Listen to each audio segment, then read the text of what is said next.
It's time to gather loved ones together for all the holidays' best spread.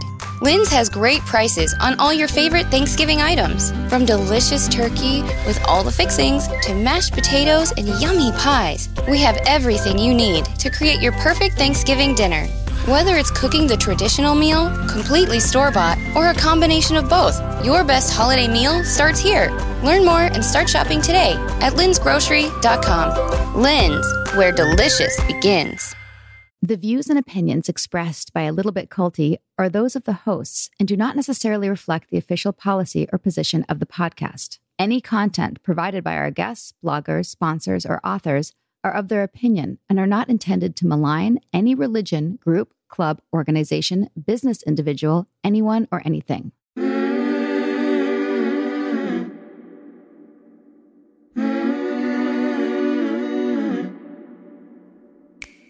Welcome to A Little Bit Culty, a podcast about what happens when something that seems like a great thing at first goes to the dark side and takes you with it. I'm your host, Sarah Edmondson. And I'm also your host, Anthony Ames, a.k.a. Nippy. Sarah and I met, fell in love in a, quote, self-help organization that turned out to be a mega cult called NXIVM. Heard of it? We got out of there together, and on our way out, we helped shut it down.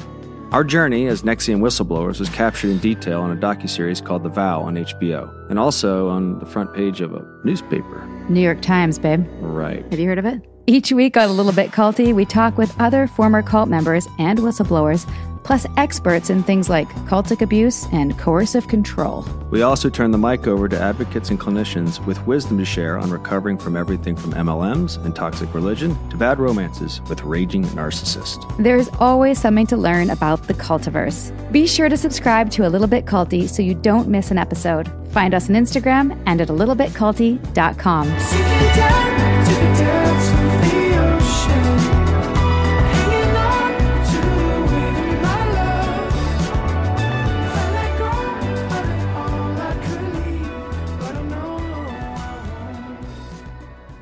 Hey, everybody. Welcome back. Season 4. We didn't really take much of a break there, did we now? Nope. Partly that's because we didn't want to wait. We have so much incredible content for you coming up in Season 4. Today, we have a brave survivor from the Osho community who's coming forward after almost 45 years of silence. In upcoming episodes, we'll be doing deep dives talking about Greek life on college campuses, Orthodox Judaism, Jehovah's Witnesses, corporate culture, and even a secret society in upper crust New York circles that might be a super freaky sex cult. Corporate culture. That's the one that gets me now. So much culty shit to cover. And truthfully, I find them all interesting. But this one in particular, I gotta say, serious trigger warning. We're going to be talking about some really dark stuff, including sexual abuse of children. So please do not listen to this with your kids around. Our guest today has a heartbreaking and important story. So the support we've received in the first 3 seasons from, Austin to online has been so amazing. Sarah and I, we talk about it continuously. And it's restored our faith. And we love the opportunity to pay it forward for others. We think being able to share the truth in the way that we have is one of the things that will bring people together. And truth, I think, saves the world. And doing it sometimes comes with slings and arrows. And this story here, to me, is one of the more brave ones that we've had because it's someone who's come to terms with what's happened to them late in life. There's really no reason to do it except for the fact that I think truth was knocking on her conscience. And to be able to create a platform for her to do that, considering how tough this is and triggering it will be, I think it's important because a lot of people get into these groups in the pursuit of truth because the person attracting them claims to have it. And at some point, the collective leadership loses sight of that or they never had it with their real goal in mind anyway. So always reconciling the delusion, you have to eat some humble pie. And we've done that and created this platform, and Erin has trusted us with her story, so we take that very seriously. So thank you, everyone who's made this possible and the support that we've had going forward. Hopefully we can make it bigger and bring more truth. Well said. And I feel really honored that our guest today, whose name is Erin Robbins, trusts us to use A Little Bit Culty to expose the truth about her former master. Erin Robbins wasn't actually in Wild Wild Country, the 2018 Netflix docuseries about the controversial Indian guru Bhagawan Shree Rajneesh, also known as Osho. She lived the wild, wild country in real time. And she wasn't just one of the many Osho devotees, also known as sannyasins. She was part of his innermost circle. She discovered his teachings as a 20-something in 1978. And by the time he summoned her to his bedroom barely a year later for a, quote, special and secret meeting, she thought he was the greatest spiritual master who'd ever walked the planet. When that secret meeting with Osho turned into what Erin describes as a vile and violating encounter, the first of many, she tried to let go, just as his teachings encouraged. She also remained quiet after her name made it onto Osho's kill list of people who were to be taken out if they ever breathed a word about his many misdeeds. Growing up both privileged and sheltered as the daughter of the co-founder and owner of Baskin-Robbins ice cream company, Erin knew that her father was opposed to her becoming one of the guru's disciples and that defying her father came with the real risk of losing a significant inheritance. But she was so enthralled by Rajneesh's promise of a world where love and joy prevailed that she was willing to give up her family and financial future to follow him. Erin gave over her life to a man who said he was God and promised heaven on earth. Without a clue, he would turn out to lead his disciples into a world of murders, mass poisonings, including the single largest bioterrorist attack in United States history, and the gross sexual violation of hundreds of children. Erin never spoke a word of what she'd experienced and witnessed while in Osho's orbit, not even when Netflix came knocking. She never spoke a word about it until now, that is. We have so much to ask her. Here's our chat with Erin Robbins.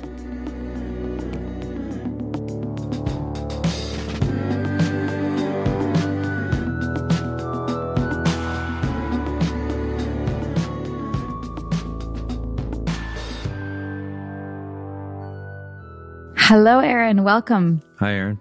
Hello, Sarah and Nippy. How are you feeling today? I'm feeling pretty good. Really happy to be here and really happy that you invited me to speak.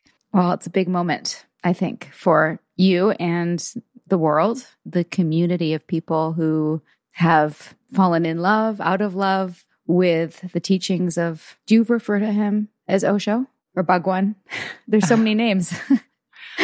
There's so many names. You can use either. It's fine. Okay. I probably will refer to him more as Bhagwan because that's how I spoke of him, but Osho, Bhagwan, him, whatever. So when people listen to this podcast, they will have already heard an introduction to you and a little bit about the sannyasins and the community and Osho and wild, wild country and all those things. But assuming that people haven't watched that documentary or they don't know much about the group or Bhagwan, would you mind giving us a little backstory? And you can start with your introduction if you'd like who you were when you met him. We really love to share with our audience, what was the hook? How did you get in? What did you think you were getting into? Will you take us back to the 70s when you first met him and how you were introduced to Bhagwan? Yes, I was living in Massachusetts at the time. I was going to graduate school. I had always been very interested in spiritual things. As a child, I was just fascinated by what was this mystery that was bringing life to happen. What was beating our hearts? What the heck was going on here? And I was always really searching to find answers. And when I was in graduate school and a friend said, "Oh, I have a friend who just came back from India from this incredible place. You've got to meet her." I was quite interested too, because I had also been very interested in the East, in Eastern mysticism and spirituality. And so I went to visit this friend at a farm in Maine, and she had just come back from India. And she was wearing orange clothes, and she had a necklace of wooden beads around her neck with a big picture of her guru. And I found it all just sort of interesting, a little interesting. But, I was curious, I would say.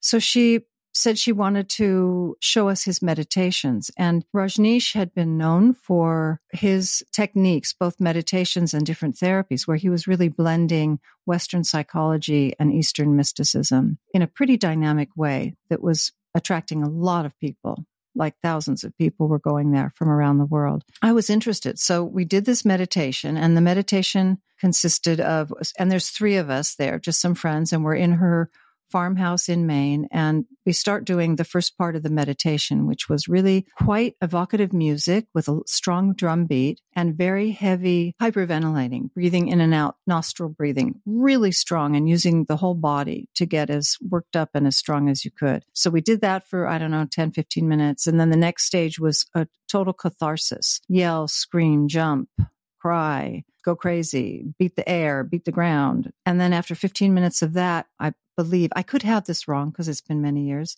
obviously, but it was jumping on our heels with our hands up in the air, straight up yelling, who, Mm-hmm. that for a period of time. And then there was a period of silence. So when I was done with the meditation, or we were done, I felt pretty elated. I mean, it was very invigorating, and I felt a little bit, kind of in a really good mellow space, a little bit of exhaustion, I would say, from the intense activity. But then she played us a tape of Rajneesh speaking, and his voice was absolutely hypnotic. I thought at the time, beautifully hypnotic. It was very easy to listen to. I didn't understand all his words because his Hindi accent was thick, but he spoke in a kind of way that just sort of lulled me in. I couldn't understand it all, but what I caught from what he was speaking was beautiful, like speaking about the mystery of life and the beauty of life and being one with all life. And I was quite taken, actually. At that point, I thought, wow, I've never met anybody like this. I've never known anybody who seems to come from this space before. I spent the weekend there. She told lots of stories about the ashram. And by the time I left, she handed me an orange silk shirt, a mala with his picture on it. And she said he had told her that she would meet 2 or 3 people, and he had given malas for those people, and that she would be meeting his people, and she would recognize them. So since I was very interested, she recognized me as one of his people. So I went home with the orange clothes and a photograph of him and the mala. And 6 weeks later, I was getting off of an Air India flight in Mumbai. I had signed up for a training program for therapists to learn his techniques and his meditations and his approach, and to learn a radically new way of doing psychotherapy, which really included a lot of Eastern philosophy, Eastern approaches, and his techniques. So I signed up for, I don't know if it was 6 weeks or 3 months. I don't know, but I signed up for a program for therapists. When I got to the ashram, first of all, when I got to India in the 70s was quite primitive still. Sanitation was very poor, and it was like being catapulted into another universe. Walking down the streets in the town where the ashram was, I mean, there were as many water buffalo and snake charmers with little men on the streets with cobras dancing, and women in bright magenta saris with big, huge things on their head. It was so exotic to me. And when I walked in the gate of the ashram, the world outside, which was busy and intense, just softened. There was this flute music playing in the background in the distance from a hall somewhere on the property. Beautiful flute music with tambura and other percussion instruments, Eastern instruments. And I remember walking in the gate and immediately being transfixed, immediately being just like, where am I? Everybody was wearing orange. Everyone seemed to be laughing or hugging, or little groups of people playing music and dancing in little clusters, lots of hugging, mostly young people. And they were from all over the world. And I really loved that international quality. I was really jazzed to be out of my Los Angeles, where I had grown up, culture and in a bigger culture. Interesting enough, after I'd been there a day, I kind of freaked out, and I thought, ooh, this is group mind. Everybody's wearing the same clothes. What's with the necklace? This is too weird. I don't want to get involved in any group mind was how I saw it. I took off the orange clothes that I had brought, and I put back on my street clothes, my blue jeans or whatever, and decided that I was just going to kind of check it out a little bit more. Do a few more meditations and check it out. So I did do a few more meditations, and I listened to his speaking, and I think it lasted about a day that I kept my regular clothes on, and I was back in orange a day later. You heard him speaking in person, or you're still hearing tapes at this point? At this point, when I got there, he was speaking once a day to the public, and usually for a couple of hours in the morning, And then in the evening, he spoke to a small group of people who had been invited for what he called darshan. And there was maybe 30 people or so who were there. And the group in the morning was several hundred people who were listening to his discourses. He spoke in English 1 month and then in Hindi 1 month. And he spoke on many sutras from different traditions. He used them as his jumping point, and he expounded on these different sutras from different traditions. Mm-hmm. I was enthralled by the scene around him. I was enthralled by what he said. I was enthralled by how I felt when I sat in the hall. I mean, if I could paint the picture for you, it was like a jungle garden outside, and then it was a patio outside of his house. When the several hundred people gathered to listen to him, it was totally silent. Like nobody said a word until he came in. So you're sitting and all we could hear was the birds and the insects from the garden around. And then suddenly he came in his plain white robe. And he really, to me, he looked like the absolute picture of a holy man from the East. But then once he started speaking, I'd never seen anybody like him. His eyes were like deep, deep wells that you just fall into. And he didn't blink very much, so he gazed very intensely. And it seemed to me like I had never seen anybody that was as conscious and present and loving as him. That was my first impression. Before you go over there, did you feel like your life was on a trajectory? And then, like when you're in grad school and you're doing the things kind of that you're trained to do and that we're told to do in traditional schooling, you're on a trajectory. Sometimes it's not that clear. And then something like this presents itself. Did you feel like you were on one trajectory? And then when you get in this atmosphere and you start to have this experience, it starts to put you on another one that's more purposeful? Or was it your curiosity that got you there because the trajectory that you were on wasn't as fulfilling? Does that make sense? Yeah, it does make sense. Just a little backstory about this. So when I was at school in California, in Santa Cruz, I was majoring in theater and in art. And when I was painting, and I found this with any creative experience, painting, dancing, theater, I was having very profound experiences. I began to get really interested in the creative process and the expressive arts. So I went to school in expressive arts therapies because I felt I could help people have this experience that I was having when I was immersed in the arts. So I was on a trajectory. I was definitely on a clear career path, and I had not been entirely satisfied with the program I was in because it was a little bit more medical model oriented, like they were using the expressive arts therapies diagnostically. And I was really interested in the actual process. So I was looking to expand my understanding of what brings people into a state of peace and happiness and balance in life. So this seemed more aligned with that than what you were doing. Yes, it did. Okay. It seemed aligned, and it also seemed connected because when I got to the ashram, everybody was singing and dancing and celebrating. That was my deal. I just I loved to dance. I loved to sing, and I wanted to help people in the arts. Definitely would have been your jam, Sarah. Yeah. I mean, I've told you this before, and I'll probably say it many times, is that even when I saw Wild Wild Country, I said to Nippy, if I'd been 18, because I was born in 1977. Right. So I was a little young for it. But if I was a little bit older and I'd heard about this, I would have been all over it. I mean, just from what I have seen in the videos, and especially with Wild Wild Country, and also the colors. Like I had a girlfriend in grade 2 who I think her family had relocated from Oregon to Vancouver. And they were all in the colors. And, in the 80s, and when I was 7 years old, pink and red that's totally my jam. And my mom explained to me it was a religion, and that's what the colors they wore. And I thought that was great. Like I wanted to be a part of that at age 7 because of Tui. It's amazing. Yeah, a little girl named Tui. I wish I remembered her last name. You may have known her parents. I don't know.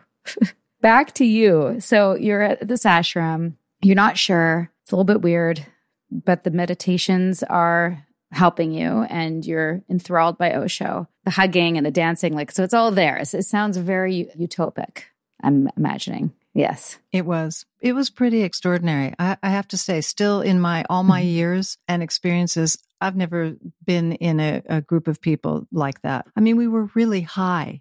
We were high off off of what he was saying. We were high off of the meditations. We were high off of being with each other, the kind of collective energy. It was, I don't know, it was pulsing. It was so alive, and it was magnificent. That was the good. There has to be good, right? Otherwise, there was good. There was, and the people, fantastic people, incredible people, and music. You know, I had never heard music like that. That music just took me to heaven. It just took my soul and put me into bliss, you know, and the music was a big part of it there. Sounds a little bit like, I don't know if you've heard much about the ecstatic dance movement that's happening right now. Yes. Yeah. And I haven't done it myself, but I've heard that it brings people to that state. I mean, I don't know if it's culty or problematic, or maybe we'll do that in another episode, but just in terms of what the movement does for your body. And I've certainly been to, you know, raves before in the 90s. There was other substances that help, but there's certainly levels of ecstasy and group vibration, whatever you want to call that, that can bring people to a different level of consciousness, I believe. Oh, absolutely. Absolutely. It was definitely an exalted state that we were in most of the time. Were there drugs too, or no? Not in my experience when I was there. I didn't. Okay. I had heard people were dealing drugs to make money to be in the ashram. And when I think back on it, that should have been a red flag, that there was so much illegal activity that was going on to make it possible for people to be there. Did you move there right away? And what was the trajectory from the ashram to Oregon for you? Can you tell us a little bit about your journey? Yes. So I went there for this training program for 6 or 12 weeks, whatever it was. At that point, by then, I did have a darshan with Osho, and he gave me my name. My name was Ma Prem Maitri. What does that mean? Prem means love, and Maitri is friendship, friendliness. He explained to me when he gave me the name that romantic or attached love was really a lower form of love, that the highest form of love was not attached, was not possessive, was a friendliness. So I'd had my direct meeting with him, and he told me to go back and finish my master's thesis and then come back. He said, I will need you. We are going to create a new humanity. This is sometimes called it an experiment to create a possibility for a future of humanity that can live in a expanded high consciousness, in love, in celebration, in peace. I will need you. So I finished my thesis. I got my degree, and I was on the plane the next week back. And he very, very quickly pulled me into the center of things. He asked me to start writing introductions to his books, and he asked me to start leading groups, therapy groups, and be part of his group he had chosen, at that point, it was still a small group of people who were leading workshops for people who came. And he actually told people which workshops to do and who they should do it with. And he placed the people in the groups. So I stayed at the ashram then for the entire remainder of the time until he left India. And I lived very closely because he brought me really close in, invited me to extra darshans, gave me gifts, elevated me to, be part of the elite group of people who he had leading workshops. And I was young. I was much younger than most of them, actually. But I stayed there, and through all of that time, which was pretty intense, he had a group of, I don't know if it was about 9 women that he had selected to be his energy mediums in his darshans, where he worked with people by giving a form of Shaktipat or energy. And he used these women, I was one of them, as vehicles to transmit his energy. Can you explain what that looks like? There's what it looks like. I can tell you what it looked like for me then, and then it's what it looked like to me now. Trust me, I understand that. Well, yeah, you do. So what it looked to me like then is, oh my God, I am being chosen to be close to him. And what he was teaching was that if you wanted to become enlightened, if you wanted to really have the highest possibility of human consciousness, the way to do that, the way to get there, was through surrendering to him as the master he was. And he explained to us that very rarely on the planet were born beings of exceedingly high consciousness who, when they walked the earth, those who were fortunate enough to gather around them had an opportunity that may only come every 1,000 lifetimes. It was so rare. And he said, those of us who had gathered around him there in India, he said we were the same group that had gathered around the Buddha 2,500 years ago. And that this was our moment to come back. And that Buddha was coming back as him, basically. And he really emphasized what an extraordinary opportunity this was. And the way to do it, because he was such a great master, was to totally surrender, which meant to say yes to everything that happened around him. Because he explained to us that around a master of that caliber, everything that happens in his vicinity, everything that happens is for their awakening, that his only reason for being alive was to awaken us.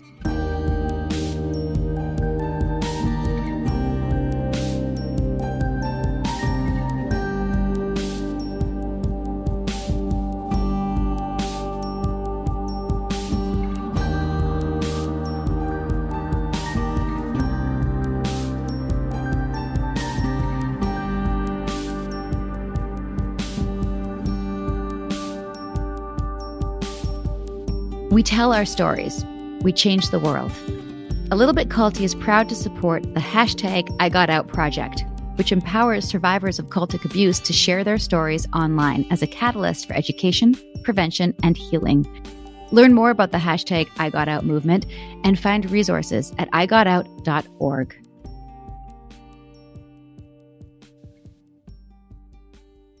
This episode is sponsored by BetterHelp. What are your self-care non-negotiables? Maybe you never skip leg day or never miss yoga. Maybe it's getting 8 hours of sleep. I mean, that's my personal and everyone's dream, isn't it? Well, I definitely have some non-negotiables. Like, I'm in Vancouver right now, and I'm spending literally as much time as I can outside in nature. #cold pools, #crushing it. Nature is a non-negotiable. Not enough time in the fresh air and the trees around me, and I start to feel not great, not myself, not grounded. Therapy day is a bit like my nature walks. I try to not miss it, and I know I'm just going to feel so much better all around if I make it a priority. I get so much out of it. It helps me put my worries and anxieties in their rightful place and helps me clear my mind so I can focus on what I really need and sometimes what I don't need. Like, I don't need to be overbooking myself just because I hate to say no to people. You know what I mean? Thanks, therapy. Thanks for helping me see that. And if you're thinking of starting therapy, give BetterHelp a try. It's entirely online, designed to be convenient, flexible, and suited to your schedule. Just fill out a brief questionnaire and get matched with a licensed therapist and switch therapists anytime for no additional charge. Look, even when we know what makes us happy, it's hard to make time for it. But when you feel like you have no time for yourself, non-negotiables like therapy are more important than ever. Never skip therapy day with BetterHelp. Visit betterhelp.com/culty today to get 10% off your first month. That's BetterHelp, HELP.com/culty. Meals bring people together, but for many families, providing their next meal can be a challenge. You can help by participating in Macy's annual Feeding the Hungry food drive. All proceeds go toward local food banks and families. Now through January 31st, you can purchase an icon in-store or online, or watch out for the blue Feeding the Hungry shelf tags, where a portion of your purchase will be donated to local pantries. Together, we can combat hunger in our local communities at Macy's. After years of getting ripped off by big wireless providers, there's finally a better option. Mint Mobile is the affordable premium wireless service that you buy online, starting at just $15 a month. By cutting out retail stores, Mint Mobile got rid of the crazy overhead costs so that you could score some sweet savings every month. To get your new wireless phone plan for just $15 a month, go to mintmobile.com/save. That's mintmobile.com/save. Did anyone learn a language in high school and then let it go and then have regrets about that later? If you're anything like me, then maybe you'll relate. I did French all the way up into 12th grade, and then I let it go. I mean, I lived in Montreal for a few years and, practiced a bit, but it just slipped away. And then I found Babbel. Babbel is the language learning app that sold more than 10 million subscriptions. And thanks to Babbel's addictively fun and easy little bite-sized language lessons, I've been able to get back my French. I've actually found learning French to be fun again. And c'est vrai, je parle français. With Babbel, you only need 10 minutes to complete a lesson, so you can start having real-life conversations in a new language in as little as 3 weeks. Other language learning apps use AI for their lesson plans, but Babbel lessons were created by over 150 language experts and voiced by real native speakers, not computers. Their teaching method has been scientifically proven to be effective, and with Babbel, you can choose from 14 different languages, including Spanish, French, Italian, and German. Formidable. That means wonderful in French. Plus, Babbel's speech recognition technology helps you to improve your pronunciation and accent. Clearly still working on that. There are so many ways to learn with Babbel. In addition to lessons, you can access podcasts, games, videos, stories, and even live classes. Plus, it comes with a 20-day money-back guarantee. Start your new language learning journey today with Babbel. Right now, when you purchase a 3-month Babbel subscription, you'll get an additional 3 months for free. That's 6 months for the price of 3. Just go to Babbel.com and use promo code CULTY. That's BABBEL.com, code CULTY. Our team at A Little Bit Culty Podcasts loves the Blood Ties podcast because it is gritty and current and fascinating. It's also a little bit culty. Blood Ties, the award-winning audio drama from Wondery, returns for its 3rd season, Strange Days, with another thrilling story about greed, power, and deception. 5 years have passed since Eleanor, played by Gillian Jacobs of Community, took over as CEO of the infamous Richland family empire, alongside her half-brother Santino, played by Christian Navarro of 13 Reasons Why. Together, they decide to invest the family fortune in a groundbreaking, controversial new drug. But as shocking revelations about the new treatment emerge, Eleanor and Santino go to every length to protect their control of the Richland family dynasty. As Eleanor's father always said, medicine is a bloody business. Listen to Blood Ties, Season 3, Strange Days, on Apple Podcasts, Amazon Music, Spotify, or you can binge the whole series now, early and ad-free, by joining Wondery Plus in the Wondery app. How long in were you before that was sprung on you? And was that overt? Oh. Did other people know about that, or was that something that was... It was overt. And I was probably back there a couple months when he started calling me for darshans, extra darshans. And then he formed this group, maybe, I don't know, some months later, not very long at all. It was very overt. What was so special, everybody wanted to go to darshan as often as they could, and we got to go every night. I see. So it was billed as something to covet. Oh, yes. Yes. Oh, yes. Okay. Big time. Well, let me ask you, how did it make you feel to be chosen? Oh, my God. I mean, Sarah, I felt like, I died and gone to heaven. It was like I couldn't have wanted more. I wanted, when I was near him, like in the darshans or in the discourses, what happened in my body, I felt ecstatic. I was in bliss. So I just wanted it. That's all I wanted was to be what I said then was at his feet, in his presence. And I'm not speaking alone. I know that this was the case for probably many women. Many, if not all. So I felt really seen. I felt valued. I felt respected. And I felt acknowledged because I thought I must have some really ancient connection with him from past lives that he's choosing me for this. Right. There's thousands of people here and there's only like 8 or 9 women doing this. This is like a big deal. So I felt very, very privileged and very honored. And I felt like I understood it because I really did feel like I had that kind of deep connection with him. But if I look at it now, and I look back at it, I say, excuse my French, but I say, what the fuck? I'm invited to go to this special meeting with the master. And the instructions I was given is to wear a loose robe and not to wear any underwear. Oh my God. So that's how it started. Wow. So that's probably, you didn't see it at the time, but the first red flag? Oh, I don't think it was the first. Okay. It was first big red flag. It was a big one. Well, it sounds like your instincts to not wear that stuff and go all in with the traditions, you had the natural resistance to the groupthink initially, which is normal, which everyone has. I think. And I don't know if we mentioned the outfit. So everyone was in orange, red, and pink and purple. Is that right? Were those the At that colors? point, it was just orange. Just orange. Graduated to expand into purples and reds and pinks. At that point, it was just really orange. Okay. It was weird. But so you did have the red flag, right? Then. Oh, yeah. And that actually meant to ask you, so when you, just to backtrack for a second, when you walked into the ashram and you're like, I'm going to put my jeans back on, then you decided to go for it again. your instincts were saying this is weird, but you decided to give it a go. Why? Was it because you like paid the money to get there and like you want your money, you don't want to like waste it, or like you just thought, hey, maybe I'm wrong? Like what was your thought process that said, hey, I'm just going to keep going? I thought these people definitely, this is my tribe. I just felt it. A little bit on the radical side, a little bit unconventional, very creative, beautiful people, accomplished people from all over the world. I'm here. I may as well get what I can out of it. My gosh. Right. And also I thought he has something. There was something so enticing about him. Right. So all those good things outweighed that little feeling in your stomach that it was weird. And you continue, and he invites you and makes you feel all the things you said and special. What happened after that? I know from Wild Wild Country, all of a sudden they decide to pick up and move to Oregon.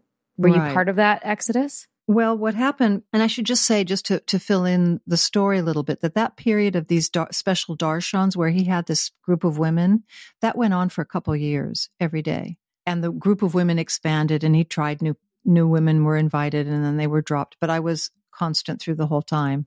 And I was leading groups. So I worked with thousands of people who came.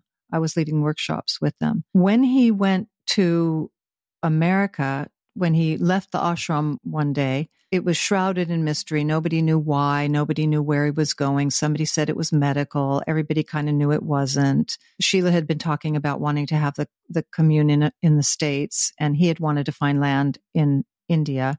We had way outgrown the ashram because there were thousands of people, and it was only 6 acres. We had to rent many, many homes in the neighborhood, and definitely needing a bigger place.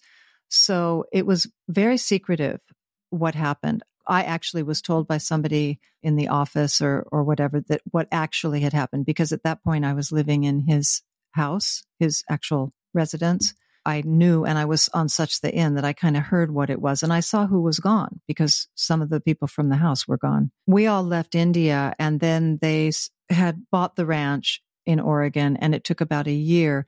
In this interim year, all of the people who were the therapists and leading the workshops, we were sent to a center in Southern California in Lucerne Valley. And so people continued to do the programs. We continued to teach because we were sort of making the daily bread. We were making the money.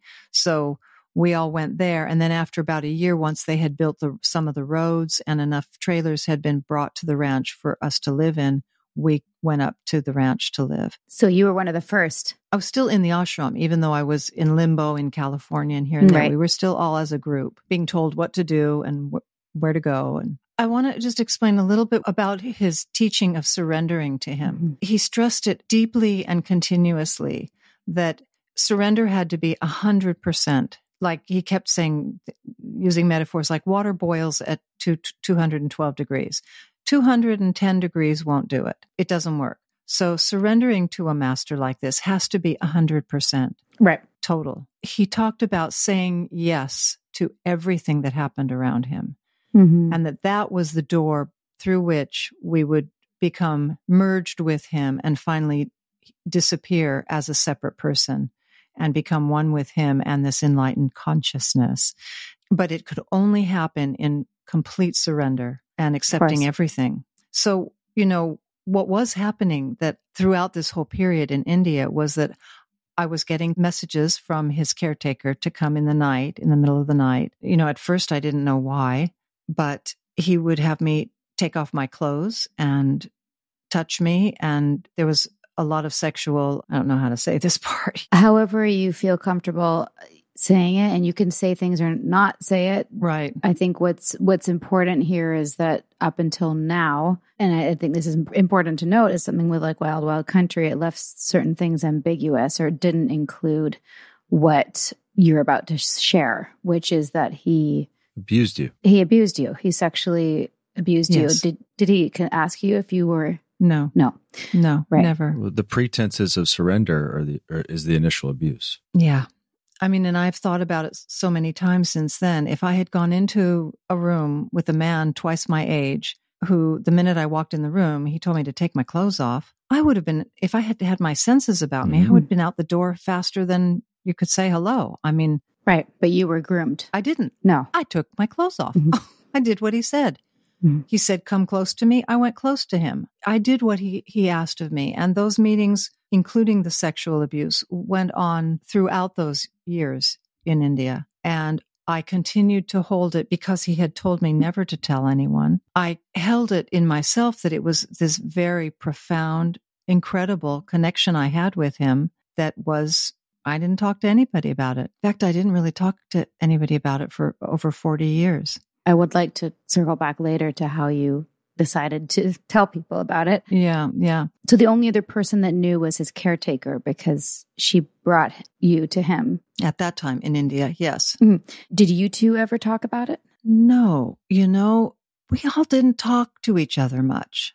We only talked about the work we were doing and past the doll at dinner or whatever. First of all, we were working all the time, 14 some hours a day, maybe more. Plus there were the darshans and the discourses and everything. And so there wasn't time. And when we did have time, we were so tired that we just fell asleep.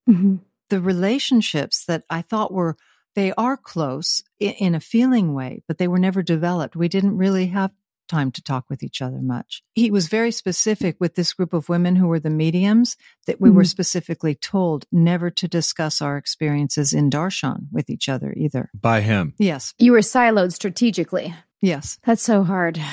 So then to get back to your question about going to Oregon, just to kind of get the trajectory of how things went down. So we all went to Oregon, and the day I got there, that night, sure enough, I got a message. This time it was from Sheila, who had taken over as secretary, and to come see him. And that started up again. And it wasn't as often in the years at the ranch in Oregon, but it was continuous. For those who don't know or who haven't watched Wild Wild Country, can you tell our audience who Sheila is? Sheila was his secretary from, I think it must have been about 1980, give or take. Yeah, it was roughly that, because she was married 13 years. And then I think when he died, I think is when she went into the official secretary role. Wasn't that right, Sarah? Yeah, from the documentary. What was your relationship like with her, with Sheila? Ooh. Sheila did not like anyone who had personal access to Osho. I bet. At all. She was very jealous, and it was very obvious to everybody. So she hated me. While I was in India, he had me write a book about the experience of being a disciple. And she one day, toward the end, just before they flew off to the US, she asked me for all my copies of it. And silly me, I didn't think about it, but I gave it to her. We didn't have computers back then. We had carbon paper and typewriters. So I gave her my copies of it. And she later told me that she burned it. 2 years of work. She would do anything. She did not like me at all. No, the arrogance that she exudes in the documentary, while it may be cute and get the Osho movement going and stuff like that, anyone who's that arrogant is doomed to destroy whatever they touch. Yeah, her arrogance was so hard to take. Oh my God. Oh my God. Vile. And the lack of self-awareness, where she is cast herself as this righteous person and so overtly arrogant. So, obviously you were there for a long time. And can you tell us some of the things before you left and some of the things that you saw there that you didn't understand were problematic, the red flags that you missed because of your belief in who he was, maybe perhaps clouding that judgment because you didn't have the full picture yet? I found that we always had to capitalize H when we wrote he. It was always in capital. He, capital H, he. That used to get in my stomach at the beginning, but then I got used to it. But I would say that should have been a red flag. He had a perspective, what I understood from him, and many of us did, was about children that should have been a red flag, because he was professing to be interested in the future of humanity, but yet he said that children were a distraction to our awakening and to our relationship with him. Having children was discouraged. people who were pregnant were suggested to have abortions. People who had children were suggested to keep their children with their ex-spouses in their other country, that they basically leave their children to be with him. And many people were suggested, it was encouraged and strongly encouraged to get sterilized. So many young women and men were sterilized. And I've thought about this with you, Sarah, with your branding that you had. And when I first saw and heard your story, I thought, oh my God, I have a scar too under my navel from where I was sterilized at age 25. Wow. Oh my God, Erin. I didn't know that. I'm so sorry. Wow. Children were definitely seen as a distraction. And I did not put it together that how does this work? If you're interested in the future of humanity and then you give no supervision, no value to the kids. You consider them a distraction. The kids who were there, they did not get good care. They were basically ignored. There was a little bit of a school something going on, but the kids really had it rough. And what I didn't know at the time, but I have come to learn now, is that those kids that were brought by their parents, for the most part, were not allowed to live in the ashram. They lived in huts around. But those who did live there and that were part of the scene there, while all the adults were busy, we were busy singing exalted love songs to God, singing hallelujah in groups of thousands of us over and over. And meanwhile, while we were busy doing that, the kids were being raped continuously, Shit. heinously. I heard a report recently from one girl who she said before she was 13, she made a list. She had slept with over 100 adult men from the ashram before she was 13. Oh my God. How is this kept secret? I mean, Wild Wild Country, the doc doesn't go into any of that. It's my question too. I have no idea. Well, no, I shouldn't say I have no idea because they hadn't spoken much about it yet. It's just new. It's just like in the last very short period of time that those kids who were brought, who were either born there or they came with their parents there, they just started to speak out about their experiences. They are naming people but they are not contributing it to Bhagawan or to Osho. They're really just seeing their experiences, which I understand because they were never interested in Osho. No, they weren't there for Osho. Their parents brought them. Right. Was Sheila and the lawyer, I believe his name is Peter, is that his name? Yes. Would they have known about this? Yes. Wow. So they're on that documentary. I mean, it doesn't surprise me that Sheila would. Well, I don't know how they wouldn't. Well, yeah, I mean, Sheila seems to be, but like the lawyer seemed, I mean, he seemed legitimately, I think it's possible to go through that experience and not know about it, especially if you don't have kids, but. Well, he has, but I can't really say what he knew or what he didn't know. That's pretty hard for me to know. But what I knew was I saw grown men with young kids. I actually thought maybe they were being like father figures because we were supposed to all be aunties and uncles to the kids because Osho had said, it's better for the kids not to live with their parents. It's better if they don't see them very often. Then when they see them, it will be good. They shouldn't see them regularly. So I just thought that these older guys were being uncles to the young girls. I didn't know until later. Infuriating. And also it answers something for me, Erin. I don't know if I told you this, but I'm not going to say her name, but there's a woman who's still loyal to Keith who I found out after we left because I was so surprised when people stayed when everything came out. And it turns out she was raised a sannyasin. I'm guessing she's my age. She's probably like early 40s and mid 40s maybe. And yeah, her mom was there. And she has even said publicly she was in DOS, but she wasn't branded. And she wished she had been branded because she wanted to have that homage to her master, Keith. Kind of makes sense to me now because she was obviously groomed for this abuse. Yeah. Talking to you, part of the reason this was so hard for me to come and to speak publicly like this is I do have fear because the stuff that happened was so heinous and so appalling that I do have fear of speaking publicly about these things, that the people who are at the helm of the Osho organizations might for retribution or, I don't know. Well, it's a way more powerful organization than NXIVM ever was. Oh, yeah. It still is. Sarah and I were certainly afraid when they cranked up their litigation machine against us. But this is also a different era too. Don't forget, Erin, like this is the era when people are speaking their truth and telling their stories. Yeah. Any retaliation against you will clearly, it'll be seen for what it is. And your light wins, you know, we've always believed that truth wins, love wins. Yeah. Hey, culty listeners, lovers of cult busting content, ALBCers, culty kids. We've gotten a lot of requests to put up a link where people can throw some funds up behind the podcast and help support what Little Bit Culty is doing. And you know what? That's a great idea. Thank you for that. And as we've gotten to know other podcasters and learn more about this whole podcast thing, we've been learning that it takes a whole lot of different resources and different sources of revenue and listener support to keep it rolling. Sponsorships and ads and the occasional appeal to amazeballs listeners like you. That's why we added a way for anyone who wants to support the show to do exactly that.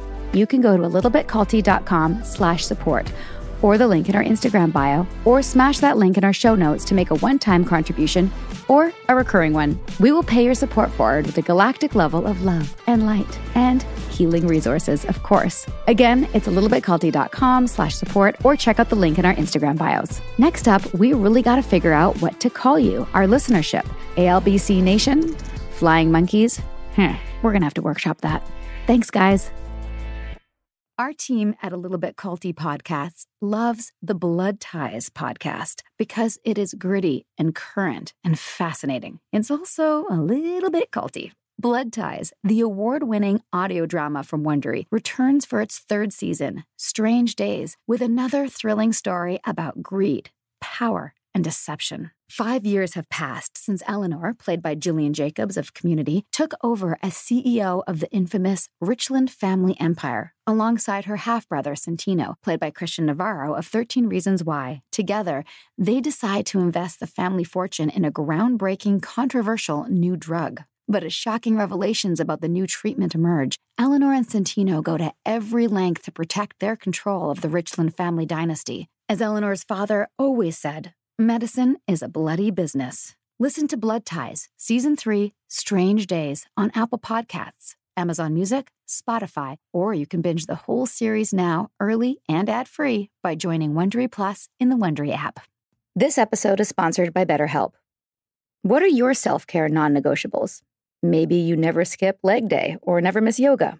Maybe it's getting 8 hours of sleep. I mean, that's my personal and everyone's dream, isn't it? Well, I definitely have some non-negotiables. Like, I'm in Vancouver right now, and I'm spending literally as much time as I can outside in nature. Hashtag cold pools, hashtag crushing it. Nature is a non-negotiable. Not enough time in the fresh air and the trees around me, and I start to feel not great, not myself, not grounded. Therapy day is a bit like my nature walks. I try to not miss it, and I know I'm just going to feel so much better all around if I make it a priority. I get so much out of it. It helps me put my worries and anxieties in their rightful place and helps me clear my mind so I can focus on what I really need and sometimes what I don't need. Like, I don't need to be overbooking myself just because I hate to say no to people. You know what I mean? Thanks, therapy. Thanks for helping me see that. And if you're thinking of starting therapy, give BetterHelp a try. It's entirely online, designed to be convenient, flexible, and suited to your schedule. Just fill out a brief questionnaire and get matched with a licensed therapist and switch therapists anytime for no additional charge. Look, even when we know what makes us happy, it's hard to make time for it. But when you feel like you have no time for yourself, non-negotiables like therapy are more important than ever. Never skip therapy day with BetterHelp. Visit betterhelp.com/culty today to get 10% off your first month. That's BetterHelp, HELP.com/culty. Meals bring people together, but for many families, providing their next meal can be a challenge. You can help by participating in Macy's annual Feeding the Hungry food drive. All proceeds go toward local food banks and families. Now through January 31st, you can purchase an icon in-store or online, or watch out for the blue Feeding the Hungry shelf tags, where a portion of your purchase will be donated to local pantries. Together, we can combat hunger in our local communities at Macy's. Is there anything else you want to share with us about red flags or things that happened in your vast time there. How many years was it from when you got to Oregon? And did you leave when he died? From 1977, when I went to India, I stayed in the commune, or once the commune, even after he died, it disbanded and it was just loose. I still considered myself a sannyasin, or that he was still my master, until a year ago, which just, I cannot believe it. It's like, what was I thinking? I knew these horrible things had happened, but I could not put it together that how would this man, this extraordinary master, how could it be that there could be so much darkness and evil around him? And I just figured I'm never going to know. So I was living my life all these decades thinking I'll never understand it. I don't get it. I never looked through it to see that maybe he wasn't so great. Yeah. What was it that woke you up a year ago? I was having a lot of marriage problems, was in therapy with my wife, and the therapist said something about being brainwashed. Oh, but Erin, you were brainwashed. And, I said, yeah, I've heard that before, because I'd heard it for decades. And I had my answer that was the answer that he had given us. Which was? Nobody can understand, because unless you've experienced a master of masters, how do people know? Of course. Yeah, it's impossible for anyone outside to recognize. Right. That was the answer. Right. And quick tangent here, because I noticed this in Wild Wild Country, and I want to make sure that this is clear for people, because when I was watching and going, if I really believed that this commune was all about love and humanity, and we're a new way for humanity, new way of living, and we're all those things, and then people outside obviously don't understand. They just don't get it because they're not part of it. And of course they're going to call us a cult. Yeah, that's it. Because they don't get it. Of course they are, because a cult just says, oh, it's evil, and they're just Christians, and they're uptight, and they got their pitchforks, and they're just scared. So of course they're going to call us a cult. And so it's such an easy defense. You can't even examine how it might be a cult. Yeah. No. Okay. The only other really important red flag, there's so many. I made a list once. It was 3 pages long. Wow. But one other really striking thing was that there was violence in the therapy groups. People were beat up, and people were forced to have sex with people they didn't want to. And there were broken bones. And this was back in India. It stopped later. But in India, it should have been a red flag, But again, I just saw it that unless people are willing to go all the way, 100%, which if they have to get beat up, they'll have to get beat up. But I took on this idea that anything is good that happens in his garden. Well, that's actually something I wanted to ask you about. There's that footage in Wild Wild Country that's quite, by the way, massive trigger warning for anybody with any history of trauma, really, of what looks like the meditation thing that you described earlier, but everyone's naked. Yeah, with the German filmmaker. The German filmmaker. Stern. Yeah. And there's like what looks like a, meditation, but maybe also like, I wasn't sure if they're actually having sex or kind of, going through the motions of gyration. Like some people had clothes on, some people didn't. I couldn't quite figure that out. So you're saying there actually was in these group settings sex happening? Oh, absolutely. So there was a lot of group sex and violence and physical damage in the name of finding inner peace. Absolutely. Yeah, that's tough. That's a tough one. Do you think Wild Wild Country purposely omitted that stuff? I don't know. I found Wild Country, I was glad that it was made public, the atrocities that were going on and the crimes. I was glad for that it brought it to public attention. But it was very, very narrow. It seemed to me, as somebody who had been there from the beginning, or at least from when I came on, that it was primarily the perspective from Sheila and his secretary and his lawyer. And it did not include the broad scope of what the experience was like for most of us there.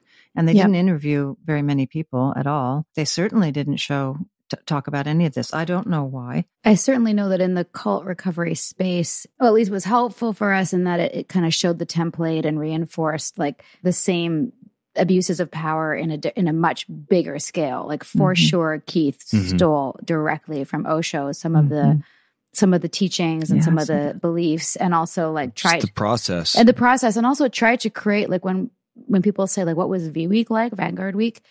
The closest I can say is like the good parts of what happened in Oregon and in the ashram in terms of like the community and the music and the ecstatic, the high. I mean, towards the later years, it got really lame, but in the beginning, there were some really powerful, profound group experiences. So I totally relate to that. Mm-hmm. But one quick sidebar is when Nippy and I were watching Wild Wild Country, one of the craziest things that happened is at the end where Bhagwan gets put on a bus. And like they call it diesel therapy, where they're like basically giving the... No, this is after they intercepted his plane when it was refueling. And they drove him back to Oregon. They drove him back to Oregon on a bus. It's called diesel therapy. And then like they put him in jail. And literally as that was happening, as we were watching it in real time, the same thing was happening to Keith in real time.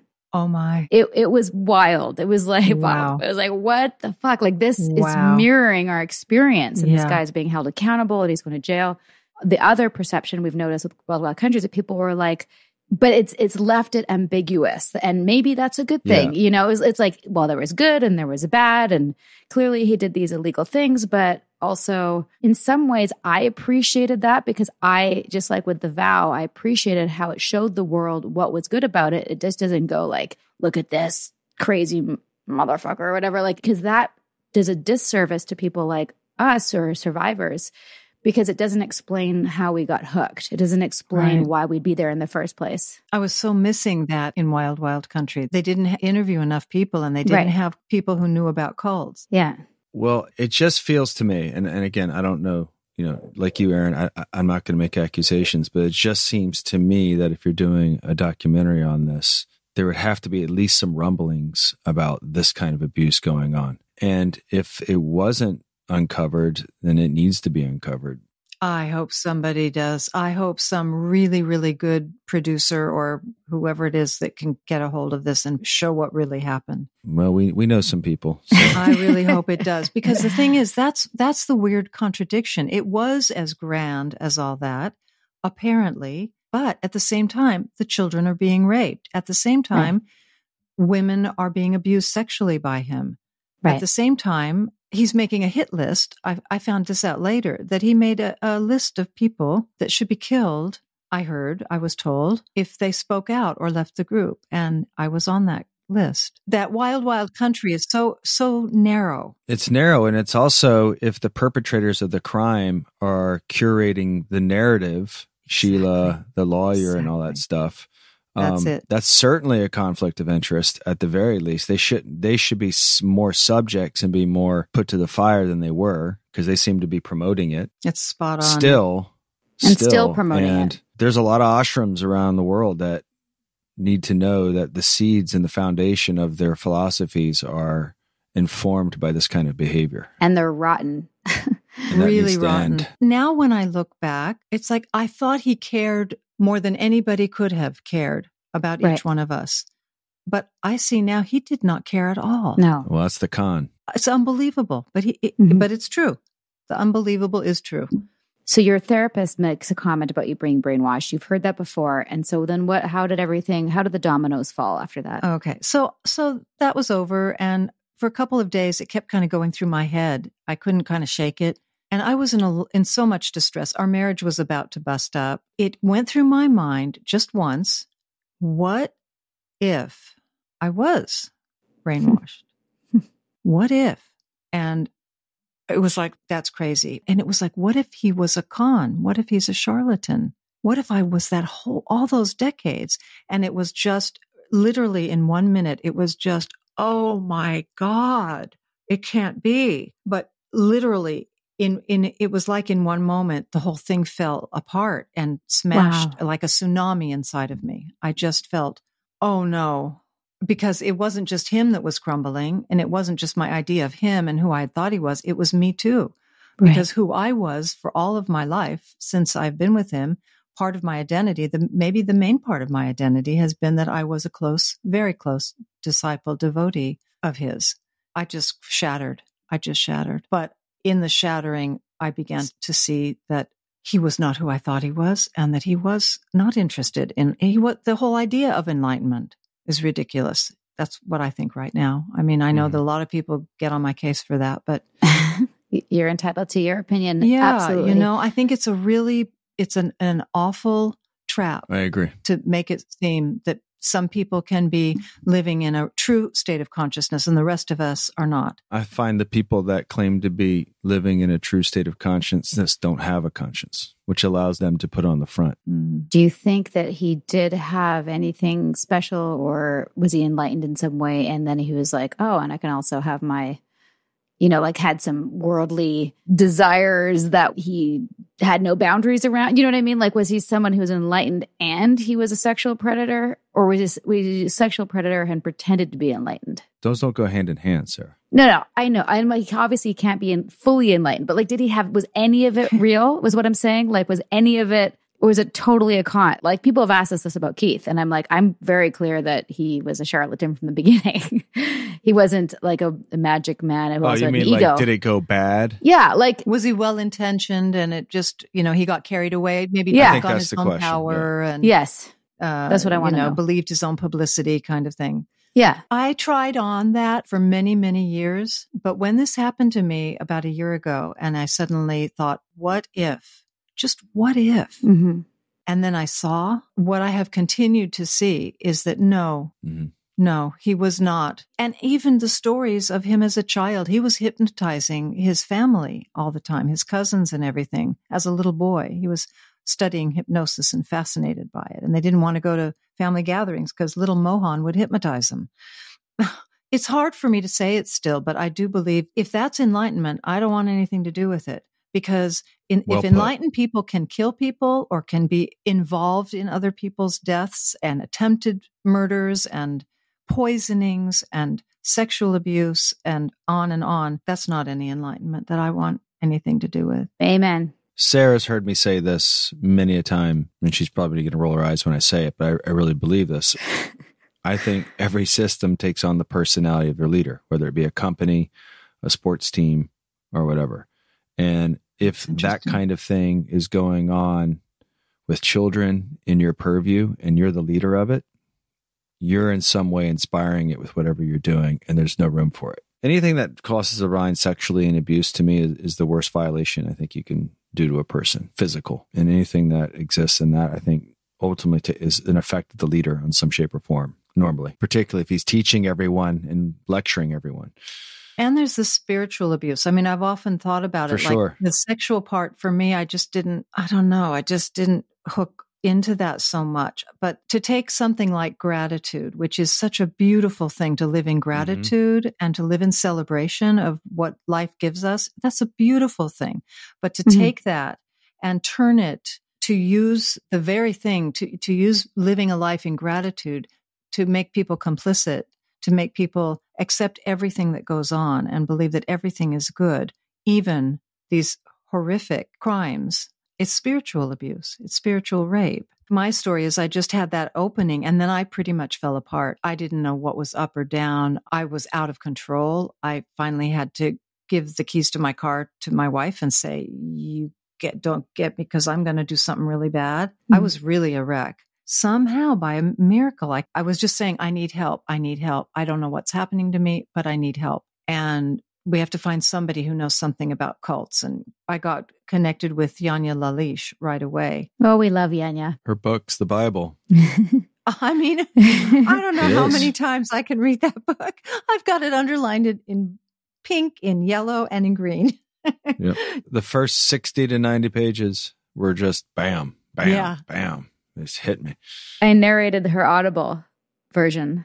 Oh, you did? Yeah. And reading it again out loud was like hugely also cathartic because I guess I probably didn't even take it all in the first time. I was in such a state of fight or flight. But so helpful to see that there are people out here in the world that I was taught not to trust. Right. Because they wouldn't understand. But there are so many incredibly knowledgeable, skilled people to help. Isn't it amazing? It is amazing. It is amazing.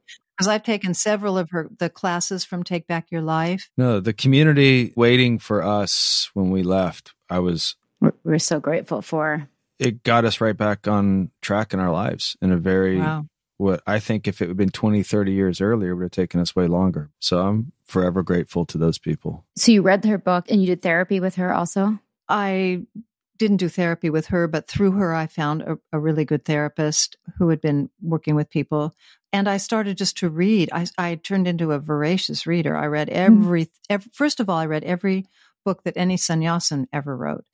And then I started calling people who had left early, saying, I want to talk to you, or even people that had been in jail. And I had read that their testimony in the courts, they said that there was psychological abuse. So I called them, and I was sort of on this mission to try to find out what people knew and what actually happened. And I started reading also about cults and what makes a cult. And I couldn't believe it. I was shocked because I went into these groups with people, and they all said what group they were in. And my jaw dropped, and I thought, yeah, you guys were all in cults. I wasn't, and it took me a while. Are you alone in this? Do you have people that were with you that were in the same?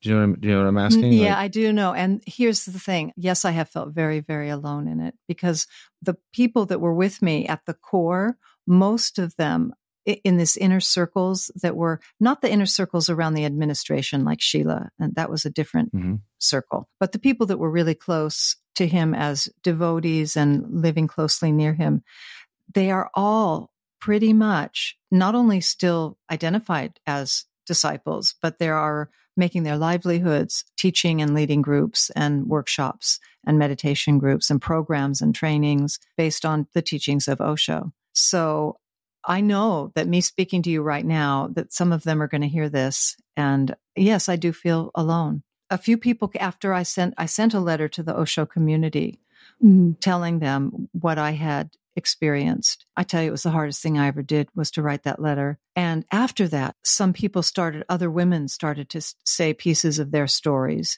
have been coming forward, but barely. Mm-hmm. It's a hard thing to do. Yeah. My hope is that more people will, because it is what happened and it has to come out. What would you say to those people who are still running retreats and workshops, and what would you want them to know? Really good question. Actually, I can't say anything to that. I mean, they'll know what they want to know. Right. I just want to speak what happened, because I know that this is what my experience was, and I want to tell it. And I hope that other people will take the courage to tell more their experiences. And then the truth of what happened is going to do what it does in the world. I think that's true. And I've said this many times on our podcast, like if they went through this whole thing and were unscathed, which is probably unlikely, or didn't see things, which is again unlikely, but let's just say they had a great experience. Good for them. But at this point, and they'll probably demand evidence or even character assassinate you, which I'm sure, of course, happened to us and happens often to survivors of such issues. It's still happening. As an enlightened person or somebody on the path, it behooves them to search for the truth. And that's going to be a bind for them, because if they really do teach what they say that they teach, they need to be compassionate with you and hear your truth and honor your experience and hold space for you. If they don't, then they're charlatans too. So let's see what they do. Like when I wrote that letter, I got private messages from a couple of them, and they were nasty. I bet. They were nasty. How could you? Maitri, how could you? Right. How could you? Yeah, instead of how could he? Or how could you not? How could you not want to tell what really happened? That's the sick thing about this, that for all these decades, I've been sitting here living like I had duct tape on my mouth. Like I couldn't speak. I was terrified to say what actually had happened with me privately with him, because nobody knew. Yeah, it took this much time. It's crazy. And how does it feel to have said it? This is my healing, actually. Good. This is my healing, because I couldn't speak and I couldn't say what was true, and I couldn't speak spontaneously and easily with anybody. I was like locked. I felt like I was gagged and locked. So speaking to you and knowing that others will hear it, this is a huge part of my healing for myself, reclaiming myself. So honored to be part of that with you, Erin. Truly. We were talking last night about it's incredibly brave what you're doing, and thank you for trusting us with your story to impart it into some wisdom. It is hard to break these spells. I can say, because I was living in this spell for so many years, it's still hard for me to break it. Every day, every freaking day, I wonder, how did this happen? this is my life. I'm getting close to 70. I look back at my life. I didn't have my family. I didn't do my career. I gave my entire life to him. How could this be? Yet it is. This is what happened. I hope the truth comes out more and more. That's all. I know that there's a lot more from a lot of other people that hasn't been spoken about because it's so frightening and it breaks the spell. But it's a great spell to break. How has this awakening for you affected your life now? Like, where are you at in your healing, and how has it affected your art? I'm curious. Honestly, I haven't been able to paint since I had this realization or recognition. Just trying to pick up the pieces of who I am, and I've been dealing with a lot of PTSD and other trauma stuff. So I haven't painted, and I look forward to painting again soon. I do. There's a podcast I want to recommend to you and to our listeners who may be in the same boat or similar boats. It's called Lessons on Leaving by Jennifer Kiaba. She's one of our collaborators in the #IGotOut movement, which you also may want to consider checking out for support, that Yanya is also involved with, Yanya Lalich. Right. And her podcast episode is called Healing Through Art. And there's 2 parts. Yeah. Really? Yeah. And I listened to that to prep for a talk I did about healing and creativity. Maybe we can continue to talk offline about that. Yeah. As artists. And in terms of PTSD, some things I'd share is, really taking the time for your own self-care, which is hard and especially just as a reminder, you may get an onslaught of people wanting to interview you or talk more after this, or at least for me, there was a real rush of adrenaline in telling my story and making sure that people knew the truth. And then I didn't take care of myself. And so you kind of have to find this balance of like unwinding and then like really insulating yourself. And saying no.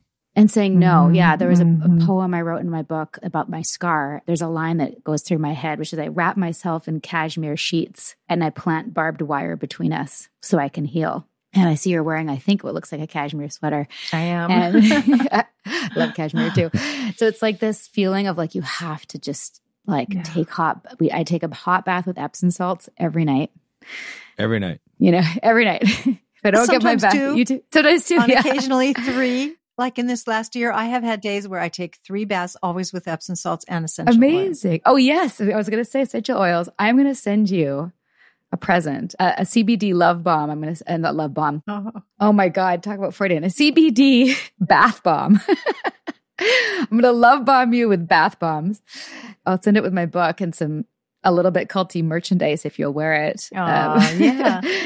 The whole thing of taking care, that's what we never did when we were in the group. I mean, never. No. Right. It was selfish. It was indulgent. But I can't tell you how many days I haven't gotten out of my pajamas. And I need time to cry every day. I mean, buckets of tears, But at the same time, I think I'm getting through. I think I'm kind of coming to a place. And I think actually speaking with you and letting other people know what actually happened, it's probably the most profound healing that I could have. Absolutely. There's light at the other end of the tunnel. I absolutely promise you. And you'll look back at this time and go, wow, I've got through some shit, and it's totally okay. You can stay in pajamas as long as you want.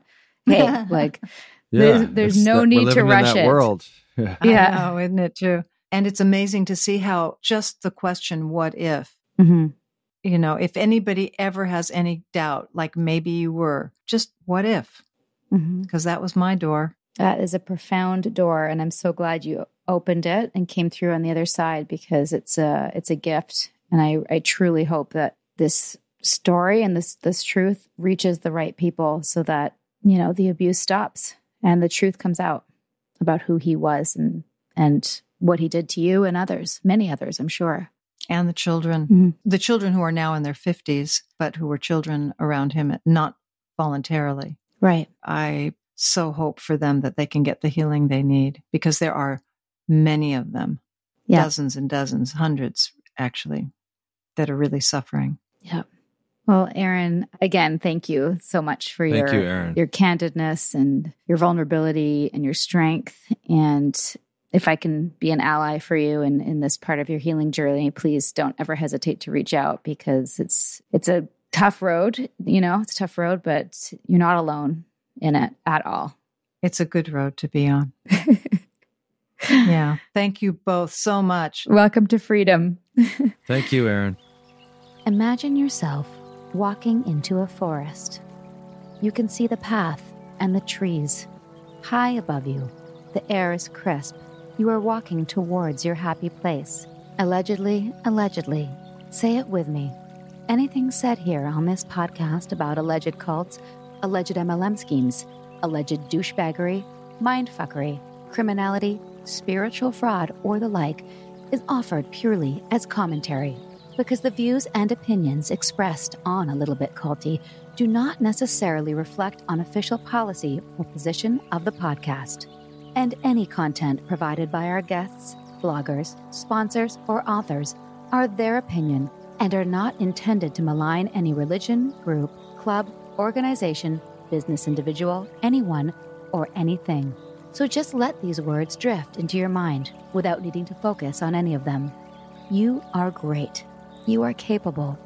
You deserve to be happy. Nobody's mad at you, unless you're actually a narcissistic, culty criminal. If that's you, cut that shit out. Don't be a fuckwad. But if that's not you, again, you are great. You are capable. You deserve to be happy. A Little Bit Culty loves you. Well, that was, again, intense. I feel like there's more there. Yeah, actually, since recording this, as we've mentioned, we get a lot of emails from different people wanting to know more about different things, including Wild Wild Country since we started. But we've also been in contact with a number of survivors, which I believe are some of the children that Erin mentioned. Mm-hmm. These women and men are now in their 40s and 50s, and they're coming to terms with what happened to them. Side note, since recording this, we got clarification from Erin that the young woman she mentioned was actually raped, let's just call it what it is, by over 100 adults between the ages of 12 and 15. It's still obviously horrendous. We just want to be accurate with our words. And truth time, in the interview itself, I was so shocked when Erin shared that she was sterilized. I didn't know that prior, and I didn't ask any follow-up questions. I'm still processing what that all means. So yeah, more to discuss in future episodes. And we definitely want to do another episode with some of the children survivors if and when they are ready. I gotta say, I don't know how you get in the orbit of this story for a Netflix documentary or whatever and not know this, and how this thing has, 3,600 Osho centers around the world. How does this... Yeah, this stuff is still going. It also makes me equally mad at Netflix in the wake of the bad vegan Sarma debacle. And I don't know if that's Netflix or the director or the producer or who did what. All I know is that they didn't do right by her, and they didn't protect her, someone who is clearly in trauma, and expose the truth. And this is the same thing I feel about Wild Wild Country. I enjoyed the documentary when I saw it. I found it helpful, and I found it balanced, showing what was good about it, which I always do think is important because it shows what draws people in. But they didn't really show what was fully bad about it. They showed part of it, but to ignore all the sexual abuse. And I've since found out from a dear friend who had many friends involved at the time that apparently before even going, I don't think Erin mentioned this, before going to the ranch, you had to get tested for STDs. So there was the understanding that sort of free love and sex was going to be part of this, but not for the children. If as a community of adults and sexual exploration is a part of what you're signing up for, great, good for you. Not my jam, but children can't consent. It's just really messed up. That's the part that traps my ass. So how does Netflix not know this? Well, I don't know. That's the thing. It's hard to figure out who knows what and what's going on. Yeah. Either way, we are so appreciative of Erin for trusting us. And also, little sidebar, I have managed to find my long-lost friend, Tui, and we've connected over Facebook. I just typed in Tui and I found her. Isn't that crazy? Yeah. And on a positive note. Kind of seems a little silly to do a word salad, but we do have one. We have a word salad. It's an Osho original. I don't think existence wants you to be serious. I have not seen a serious tree. I have not seen a serious bird. I have not seen a serious sunrise. I have not seen a serious starry night. It seems they are all laughing in their own ways, dancing in their own ways. We may not understand it, but there is a subtle feeling that the whole existence is a celebration. Is that word salad? It says nothing. Well, then the nature of word salad is that you're going to connect the dots, but I don't have to really say anything that's that profound. You're going to make it profound because you think I'm profound. Yeah, I mean, it's not that profound. I just think that's a particularly, it may not seem that roundabout confusing, but it's more like it's just a cover up for what he's actually doing. And that also chaps my ass, you know? Guys, season 4, we love doing this. We love you, the audience. Erin, friends for life. Looking forward to meeting you one day in person. Nippy, you're pretty awesome too. Thanks, babe. See you next time. See ya. Sinking down to the depths of the ocean. I'm hanging on to the weight of my love. If I let go of it all, I could leave, but I know I won't. Let's keep the conversation going. We'll be back soon with more episodes of A Little Bit Culty with more experts and survivors. And sometimes experts who are survivors, as well as some familiar faces from The Vow from HBO. If you've got suggestions or questions on upcoming topics, find us on Instagram at A Little Bit Culty. And for more background on what brought me here, my memoir, Scarred, the true story of how I escaped NXIVM, the cult that bound my life, is available on Amazon, Audible, and where most books are sold. If you'd like to help us spread the word about A Little Bit Culty podcast, please give us a 5-star review and tell your friends to subscribe. Seriously, like, take out their phone and tell them to press subscribe. It takes a second. We're also available on Apple Podcasts, Spotify, and every major listening app. And if you're listening on a smartphone, tap or swipe over the cover art of this podcast to find show notes and helpful resources. You might also find some offers from our sponsors there. And when you support our sponsors, you help us keep this podcast going. Just don't be a little bit culty about it. A Little Bit Culty is executive produced by me, your co-host, Sarah Edmondson, and Anthony Nippy Ames. That's me. Associate producer is Jess Tardy. Produced, edited, mixed, and mastered by Citizens of Sound. Our amazing theme song, Cultivated, is by John Bryant and co-written by Nigel Asselin. I'm Sarah Edmondson, and thanks for listening to A Little Bit Culty.